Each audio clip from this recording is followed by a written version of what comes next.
नमस्कार दोस्तों, मैं नंदिनी झा वेदांत क्लासेस से आप सभी का स्वागत करती हूँ। दोस्तों, पहले मैंने आप लोगों को ये जो कामयानी के बारे में कुछ महत्वपूर्ण प्रश्न बताए थे वो कंप्लीट हो गए थे, और जयशंकर प्रसाद के बारे में जो कुछ उनकी कृतियाँ थीं वो पूरी हो चुकी थी। अब उसके बाद जो हमारे जो सूर्यकांत त्रिपाठी निराला जी हैं, इनके बारे में कुछ महत्वपूर्ण प्रश्न जो है उनकी कृतियाँ और उनकी कुछ काव्य संग्रह जो है उनके बारे में अब प्रश्न तैयार होंगे, ठीक है। और इन्हीं प्रश्नों को साथ लेकर आज की ये क्लास आगे बढ़ेगी, ठीक है। जैसे कि पहला प्रश्न है, सूर्यकांत त्रिपाठी निराला का जन्म कब और कहाँ हुआ। तो दोस्तों, इनका जन्म कब कहाँ हुआ और कब हुआ। तो इनका जन्म सन 1899 में महिषादल मैदनीपुर में तथा मृत्यु इनकी इलाहाबाद में हुई थी, जो कि अब प्रयागराज कहलाता है। तो ठीक है, इनका जन्म कब हुआ, सन 1899 में महिषादल मैदनीपुर में, और इनकी मृत्यु हुई इलाहाबाद में, जो कि अब प्रयागराज के नाम से जाना जाता है। दूसरा प्रश्न देखेंगे, निराला जी की पुत्री का क्या नाम था। निराला जी की पुत्री का नाम था सरोज, जो कि बहुत ही इनकी जो पुत्री का नाम है, आगे चलकर इन्होंने अपनी ही पुत्री के नाम पर जो है रचना कविताएं लिखी थी, जो कि संग्रह बन गया था, ठीक है। अगला प्रश्न देखेंगे कि निराला जी की प्रमुख काव्य कृति कौन कौन सी हैं। ये मैंने सारी उनकी जो कृतियां हैं पूरे किस वर्ष उन्होंने लिखी हैं उन सारी रचनाओं को मैंने यहाँ पे लिख दिया। जैसे कि पहली है अनामिका, कब लिखी गई, 1923 में। परिमल 1930 में। गीतिका 1936 में। उसके बाद आती है आपकी तुलसीदास 1938 में। कुकुरमुत्ता 1942 में। और अणिमा 1943 में, ठीक है दोस्तों। एक बार फिर से रिवाइज करेंगे। अनामिका 1923 में, परिमल 1930 में, गीतिका 1936 में, तुलसीदास 1938 में, कुकुरमुत्ता 1942 में, अणिमा 1943 में। आगे की रचनाओं के साथ, जैसे कि सातवीं जो रचना है वह है बेला।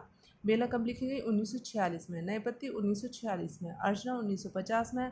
आराधना 1953 में। गीता गुंज 1954 में। सांध्य का कली 1969 में, ठीक है। तो इस तरह से हमें इन रचनाओं को किस तरह से याद करना है दोस्तों, जल्दी जल्दी रिवाइज करना है, जल्दी जल्दी उनकी सन हमें याद करनी है, ताकि परीक्षाओं में ये सन हमको याद बनी रहे, ठीक है। एक बार हम फिर से इनको रिवाइज करेंगे, ठीक है, ताकि आपको मैं बोलूँगी और आप भी मेरे साथ दोहराएंगे, ठीक है। जैसे कि अनामिका 1923 में, कब दोस्तों, 23 में। कौन, अनामिका। परिमल 1930 में। गीतिका 1936 में। तुलसीदास 1938 में। कुकुरमुत्ता 1942 में। अणिमा 1943 में। सातवीं बेला 1946, नयपत्ती 1946, अर्चना 1950, आराधना 1953, गीता गुंज 1954, सांध्य का कली 1969, ठीक है। आगे के प्रश्नों को देखेंगे।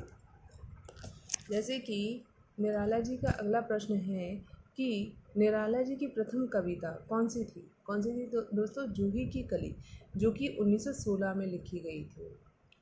इनकी प्रथम कविता, निराला जी की प्रथम कविता कौन सी थी, जूही की कली, जो कि कब लिखी गई, 1916 में लिखी गई। दूसरा प्रश्न देखेंगे, सूर्यकांत त्रिपाठी निराला जी की अंतिम काव्य रचना कौन सी थी। सूर्यकांत त्रिपाठी निराला जी की अंतिम कविता कौन सी थी, तो अंतिम कविता थी पत्रोत्कंठित जीवन का विष बुझा हुआ है। कौन सी थी, पत्रोत्कंठित जीवन का विष बुझा हुआ है। यह इनकी अंतिम कविता थी। किनकी थी यह, निराला जी की अंतिम कविता थी। अगला प्रश्न देखेंगे, निराला जी की पहली कविता संग्रह। ध्यान देंगे दोस्तों, मैंने जो अभी पहला प्रश्न जो आपसे पूछा था वह था प्रथम कविता किनकी, निराला जी की प्रथम कविता कौन सी थी, जूही की कली थी, जो कि 1916 में लिखी गई थी। अब प्रश्न क्या कहता है कि निराला जी की पहली कविता संग्रह, हमको क्या याद रखना है, कविता संग्रह याद रखना है। तो कविता संग्रह क्या था इनका, अनामिका, जो कि 1923 में लिखा गया। कब लिखा गया, 1923 में। कौन सा कविता संग्रह, अनामिका, ठीक है। अगला प्रश्न देखेंगे, निराला जी की अंतिम कविता संग्रह। पहली कविता संग्रह अनामिका, जो कि 23 में लिखी गई। अब प्रश्न पूछता है कि अंतिम कविता संग्रह कौन सा है, तो कौन सा है, सांध्य का कली, जो कि 1969 में लिखी गई। एक बार फिर से दोस्तों, अनामिका अगर पूछा जाए तो कब लिखी गई, 1923 में लिखी गई। और अगर पूछा जाए कि अंतिम कविता संग्रह कौन सा है, तो सांध्य का कली है, जो कि 1969 में लिखा गया, ठीक है। अगला प्रश्न देखेंगे दोस्तों, अनामिका द्वितीय संस्करण 1938 में कौन कौन सी कविताएं लिखी गई।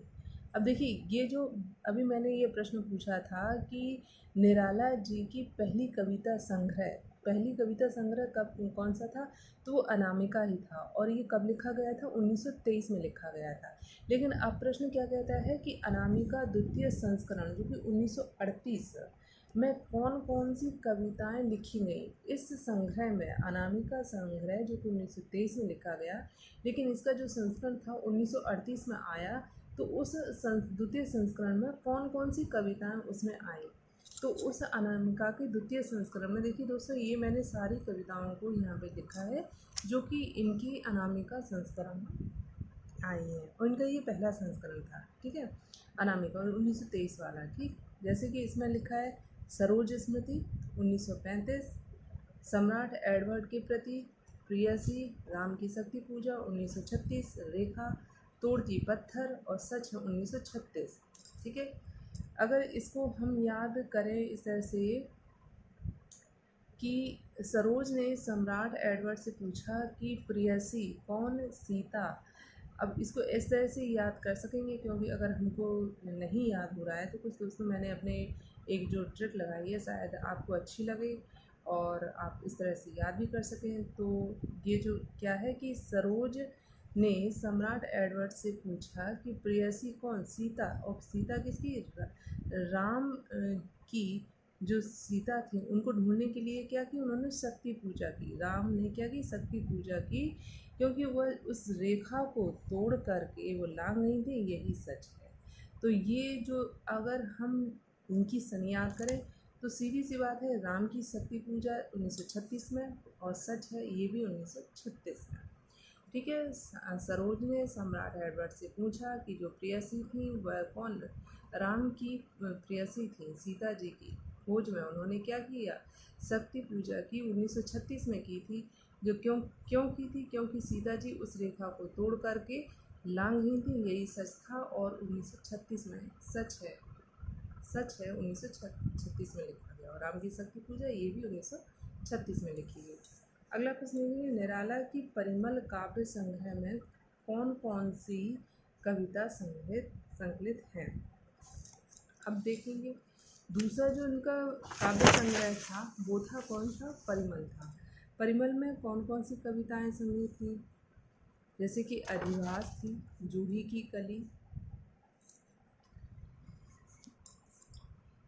की कली, बादल राग, विधवा, भिक्षुक और संध्या सुंदरी, उसके बाद पंचवटी प्रसंग। इनकी संतो नहीं दी है, लेकिन बस इनको आपको याद करना है, क्योंकि प्रश्न ये बन सकता है कि निराला जी की जो परिमल काव्य संग्रह था उनमें कौन कौन सी कविताएं सम्मिलित होती हैं, उनका नाम आपको याद रखने हैं, क्योंकि यही ऑप्शन में आएंगे और ये प्रश्न बन सकता है। तो जैसे कि परिमल में कौन सी कविता थी, अधिवास, जूही की कली, जो कि आपको एक बार फिर से बता दूं कि जूही की कली निराला जी की प्रथम कविता थी, कविता संग्रह नहीं था, कविता थी, प्रथम कविता थी, जो कि 1916 में लिखी गई थी, जूही की कली। उसके बाद बादल राग, विधवा, भिक्षुक, संध्या सुंदरी और पंचवटी प्रसंग, ठीक है, ये परिमल में आके कविताएं उनकी आई थी। उसके बाद प्रश्न बनता है कि हिंदी में मुक्त छंद का प्रवर्तक किसे माना जाता है।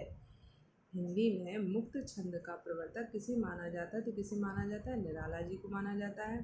अगला प्रश्न, कुछ आलोचक निराला जी के मुक्त छंद को किस नाम से अभिहित करते हैं, तो किस नाम से, रबर या कैचुआ छंद के नाम से उनको अभिहित करते हैं, किसके, निराला जी के मुक्त छंद को, ठीक है दोस्तों। तो इन प्रश्नों के साथ ही आज की ये जो क्लास है वो समाप्त होती है। आगे निराला जी के प्रश्नों को मैं लेकर तैयार रहूँगी और आप इसी समय इन प्रश्नों को और आगे देख सकेंगे और अपनी तैयारी कर सकेंगे। जय हिंद दोस्तों।